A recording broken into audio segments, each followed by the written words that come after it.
really need a consciousness to awaken our people. Yes, we need leadership only government and expansion of the mind. Of course, you see. People like you also who have such. I have talked about this everywhere. I mentor, I give convocation lectures. I'm 2 years away to 70. There's a limit of what I can do now. Do you think that starving of universities is also part of the problem? Because every year they keep lamenting about... There are too many universities, if you ask. There are too many universities. It is not how many universities you have, but how many are productive. You see somebody who comes out of a university and he cannot write correct English. You employ him, he's in the area of endowment, and you see he read computer science, but he doesn't know how to program. He just carries a certificate which has no productive capacity. It's not building so many universities, but the educational content of the university. What is our synergy with other countries of the world? When I was in university, our lecturers went on sabbatical. They went to teach in other jurisdictions because they were producing ideas that were attractive in other jurisdictions. And there was a miscegenation of knowledge. There was a cross-fertilization. They go there, they learn the ones we are developing, we learn the ones they are developing. And then there's a growth of ideas, There is no growth of ideas in our country. The only pastime you have now is to find a big ATC where you can go and take a local culinary. And our young people. You see, that's all it is. As a child, I went to watch films. Yeah, I trekked from what is in New Market now to Coal Camp to watch films. Eventually, there was another cinema hall in Zika Avenue. We went there. Eventually, there was one in Sports Club. We went there. I watched Macbeth. I watched Julius Caesar while I was reading them in secondary school. So I had a pictorial illustration of the book I was reading, and I understood it better. Ideas don't grow on unfertile minds, on unfertile environment. You have to create an environment for an idea to grow. The children have to be impatient for production and for growth. We have children who are energetic and willing to work, but we are not giving them the tools to do so.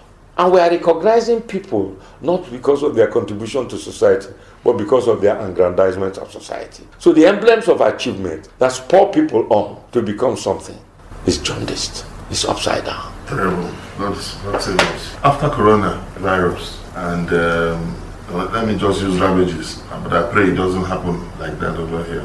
Do you think we'll be able to recover again in terms of economy? Because if it drags for so long, nobody knows how it will all end. The US, for instance, has brought out some sort of stimulus package. I don't know if our country has started deploying theirs effectively. Do you see anything changing at all in finance as well?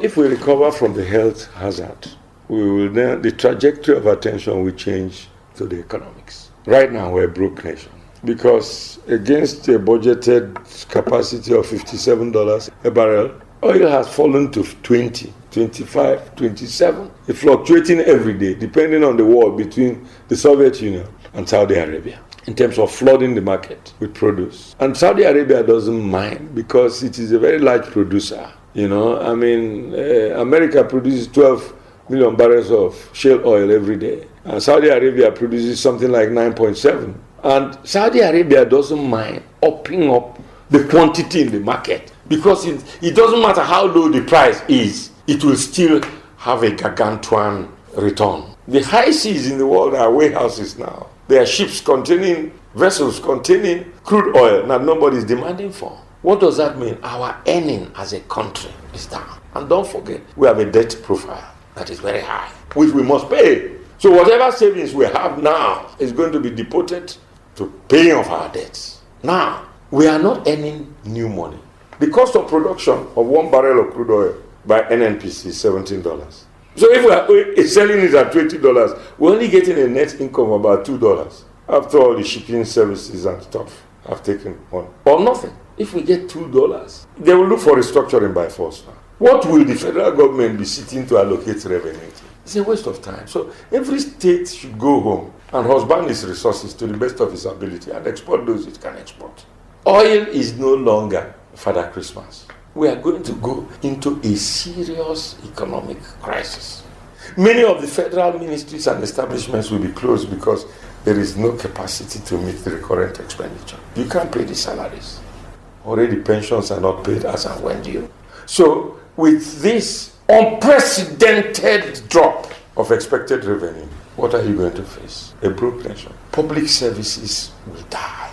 The roads that have been awarded, very soon you will not find any contractor on the road. Because once they finish the money they have been given, if there's no new money, it's gone. What are the new areas of production that we are catalyzing for export?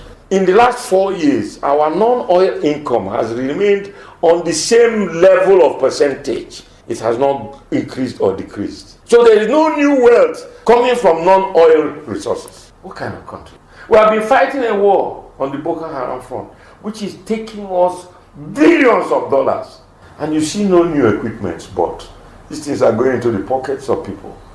GOCs have been arrested in Kaduna Airport, carrying so much money, and you don't see any prosecution in court. There's one law for some people, another law for others. This country is immersed in a lot of problems, and it requires drastic leadership. You can't take me where you do not know. Look at how much a legislator earns in Nigeria. What is the quantum of job that he does that requires such a monument to be paid to him?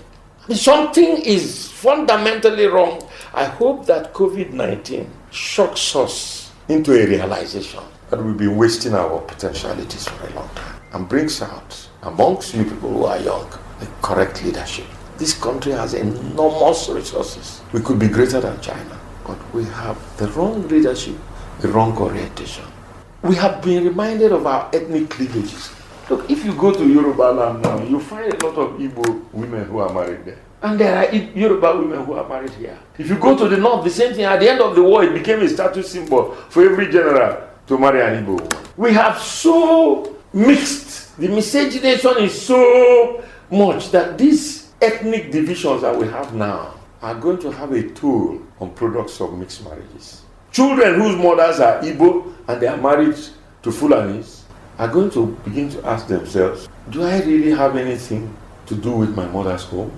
Or do I hate my father's home because of the way they have used religion and militancy to attack the rest of Nigeria?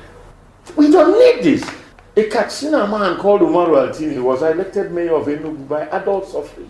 He defeated an Igbo man to become mayor there. And Zik campaigned for him. Mr. Willoughby, a Yoruba man, was Accountant General of Eastern Nigeria here. A Calabar woman won an election in Aba as a member of the Eastern Nigerian House of Assembly, Margaret Ekpo. Nobody wanted to know where you come from. I live in Imoke Street. Dr. S.E. Imoke was Minister of Education. My first school living certificate is signed by Dr. S.E. Imoke. He's from Itigiri here. His children are my very close friends. They lived in 8 Park Avenue. We lived in 10 Park Avenue. They lived in 12 Independence House. We lived in 13. My father lived where the deputy governor lives now. And the presidential guest house opposite, it was Dr. S.E. Imoke's residence as Minister of Information. These things haven't changed. Why haven't we built new ministerial quarters? Some of them have been monetized by politicians and they're occupying them today. Aggrandizement of public wealth in order to encourage self-esteem of monstrous character that destroys the capacity to develop. Unfortunately, the voices of reason have been silenced, both the young and the old, and will remain in this quagmire for a long time. It's very painful that what is happening elsewhere is not shocking our imagination into compliance. It seems to me that our people are waiting for people to begin to die like mosquitoes or flies before they realize that COVID-19 is real. Sometimes they tell you that it's a rich man's sickness, that is affecting governors and so on. Look, this is an airborne disease, and you say it's for rich men. Well, if it affected the chief of staff to the president, it's also affected the staff of the chief of staff. Many of them tested positive. The good thing is that people are responding to treatment, but we haven't even found out. Those who have recovered from it, do they have a permanent disability that raises a question mark about their longevity? Will they now have a permanent defect in their lungs that will make it difficult for them to have a ripe old age, or to undertake strenuous activities that require intensive breathing? Have we found out this? And people say, oh, they recover. So we are waiting for the worst case scenario to shock our imagination. Ndị be anyị si na onye na-eje ugbo n'ụtụtụ isi agburu mmiri. He does not think that it is necessary to carry water first thing in the morning, because you don't have a dry throat first thing in the morning. But at the moment you till the soil and the sun comes, you have a dry throat and you remember, I would have taken water. So you see women who are going to weed in the farm, they carry the food they will eat, they carry the water they will drink. The men carry some palm wine and they carry some yam that they are going to roast and some palm oil, because they know that after some time, energy would have been expended. You will need water, you will need food, you will need replenishment in order to be able to walk the long distance home. We are lucky. For the first time in the world, the advantaged section of the world is the one that is suffering most. And we have capacity to know this by instrument of public education. Mass communication has enabled us to know in real life situation the degree of mortality in those advantaged areas. But it's not shocking our imagination. They think it's not our portion. See, our country does not promote the son of a poor man who has talent and something to offer society. The poor remain perpetually poor in Nigeria. And children must be asking their parents, are we cursed? And that is the incentive for crime. That is why a mother does not mind when his child goes to Malaysia and is involved in cocaine and comes home with so much money and is sharing dollars openly. Tell me, isn't it a madman who gets so much money and comes to a public function, a social event, and is throwing $100 bills? And the government sees it and they do nothing about it. He's not a suspect. He's not an object for investigation. Isn't this the collapse of governance? As I am aging and about to die, I am in great agony that the values are plummeted and that our children may never attain our heights if something drastic doesn't. I don't know if I'm John the Baptist in the wilderness. I don't know whether I'm the only one who is seeing what I'm seeing. I see doom. I see starvation coming. The oil money is gone. And we have no productive sector ready to take over. China doesn't have oil. It uses our oil to catalyze its machines in our factories. But it is the world power. They are the greatest buyer of our oil now. So all we wait is to dig oil from the ground. We don't even process it. We don't add any value to it. Even the one that we should add value to make our machines work, produce kerosene, produce petrol, produce diesel, we cannot produce. Our refineries are short, and all those working there are rich men, millionaires with the best buildings in the township and in their local villages. And they are models of success for the young people. So the only way to grow in Nigeria is to capsize the state. Steal as much as you can. And if possible, have a second home outside Nigeria. Now nobody can go for medical treatment. All those who had cases in the courts, they were asking for adjournments to go on medical treatment abroad. Nobody can go. We have to treat our coronavirus disease, COVID-19 here. We have to treat it here. This is a tragedy. But sometimes tragedies happen in history in order to shock you into consciousness and to remotivate you to turn to the correct direction. The greatest lesson of COVID-19 is if it will bring better leadership, a sense of direction, the radical activation of our latent potentialities, and the changing of our recognition models. What are you noted for? What you can contribute to this?